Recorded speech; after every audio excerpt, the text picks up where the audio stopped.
Who might that be? We have sold our last loaf of bread. It's the witch from next door.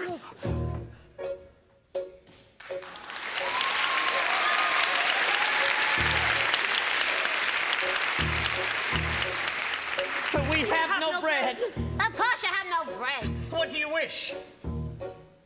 It's not what I wish. It's what you wish. Nothing cooking in there now, is there? The old enchantress went on to tell the couple that she'd placed a spell on their house. What spell? In the past, when you were no more than a babe, your father brought his young wife and you to this cottage. They were a handsome couple, but not handsome neighbors. You see, your mother was with child, and she had developed an unusual appetite. She took one look at my beautiful garden and told your father what she wanted more than anything in the world was greens, greens, and nothing but greens. Parsley, peppers, cabbages, and celery, asparagus, and watercress, and bitterfurs, and lettuce. He said, all right, but it wasn't quite, because I caught him in the autumn in my garden one night. He was robbing me, raping me, rooting through my rutabaga, raiding my arugula, and ripping up the rimpy and my jempy and my favorite. I should have laid a spell on him right there. Could have turned him into stone, or a dog, or a chair, or a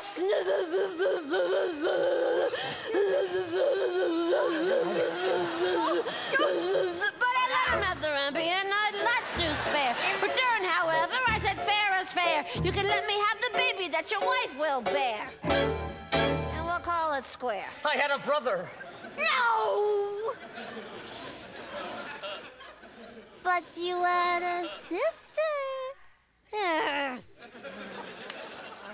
But the witch refused to tell him any more of his sister, not even that her name was Rapunzel. She went on. I thought I had been more than reasonable, and that we all might live happily thereafter. But how was I to know what your father had also hidden in his pocket?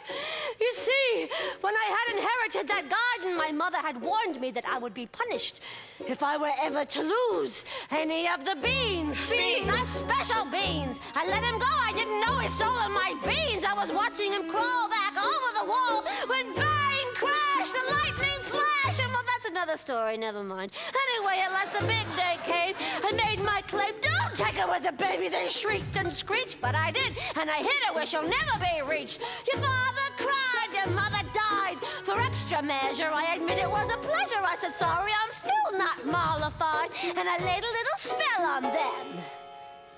You too, son.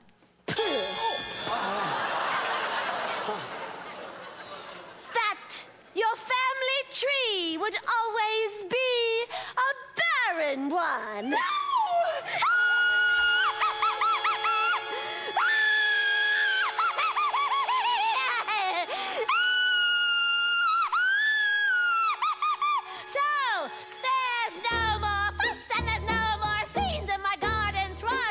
My nectarines, but I'm telling you the same I tell kings and queens. Don't ever, never, ever mess around with my greens, especially the beans.